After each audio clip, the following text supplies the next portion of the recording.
सिरोंचातील एक तरुण शेतकरी अनोखा प्रयोग करत गडचिरोलीच्या मातीमध्ये गेल्या 3 वर्षांपासून चक्क मोती पिकवतोय।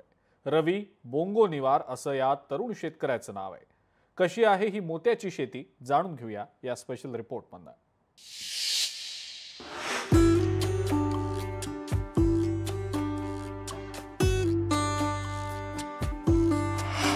गडचिरोलीच्या मातीत पिकतोय मोती। सिरोंचातील तरुण शेतकऱ्याचा अभिनव प्रयोग।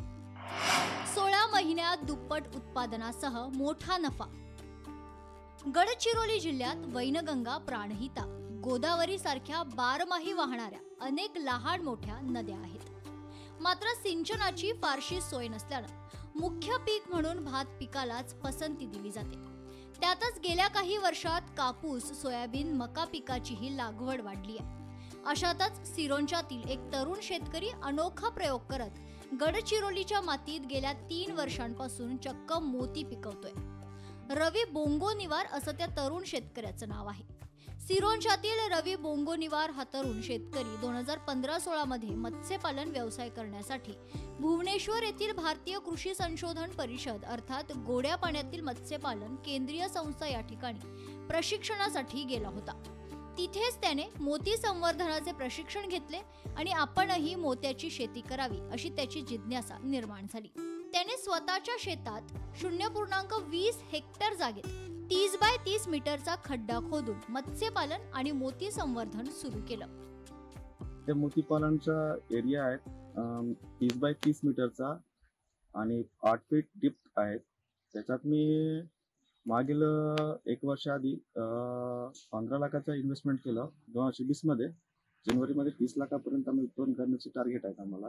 मागील त्याला शेततळ्यामध्ये ज्यांनी लोक अर्ज केले त्यांना आम्ही इथं सिरोंचात मार्गदर्शनासाठी किंवा प्रॅक्टिकल इथं दाखवण्यासाठी आम्ही प्रयत्न करतो। मोती संवर्धनासाठी पाणी व्यवस्थापन महत्त्वाचं असल्यानं त्यानं लागवडीसाठी खोदलेल्या खड्ड्यात 8 फूट पाणी साठवलंय। पाण्यातील चढउतार जाणून घेण्यासाठी 8 फुटावर पाण्याच्या बाटल्या देखील बसवल्या। नळीच्या मदतीनं मोती संवर्धनाच्या प्रक्रियेवर तो लक्ष ठेवतो। मोत्याच्या शेतीचा प्रयोग करताना पहिल्याच वर्षी रवीने 5 लाख रुपयांची गुंतवणूक केली। यात शिंपल्यांची खरेदी, जाळे यासह विविध वस्तूंवर खर्च आला। मात्र 15 ते 16 महिन्यात त्याला दुप्पट उत्पादन मिळालं। त्यामुळे मागील 3 वर्षांपासून रवी मोत्याची शेती करत असून यातून त्याला मोठा नफा मिळतोय। मोती संवर्धनासाठी सगळ्यात जी बेसिक रिक्वायरमेंट आहे ती म्हणजे आपल्याला एक शेततळ, शेततलाव किंवा छोटे छोटे टाके ज्याच्यामध्ये मोतीचं संवर्धन करू शकतो याची अत्यंत आवश्यकता असते।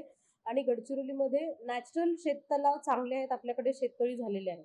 इन्व्हेस्टमेंट करू शकतात असं शेतकरी एक नाविन्यपूर्ण पीक म्हणून किंवा डायव्हर्सिफिकेशन म्हणून आणि नंतर एक चांगलं हमखास उत्पन्नाचा स्रोत म्हणून मोती शेती करू शकतात। या तरुण शेतकऱ्याचा हा प्रयोग पाहण्यासाठी लगतच्या तेलंगणा आणि छत्तीसगड मधूनही शेतकरी येत आहेत। रवी बोंगोनिवार हे अनोखा असा हा प्रयोग करत मोत्याची शेती करणारे जिल्ह्यातील पहिलेच शेतकरी ठरले असून या तरुण शेतकऱ्याचा प्रयोग पाहून इतर शेतकरीही मोत्याच्या शेतीकडे वळतील यात शंका नाही।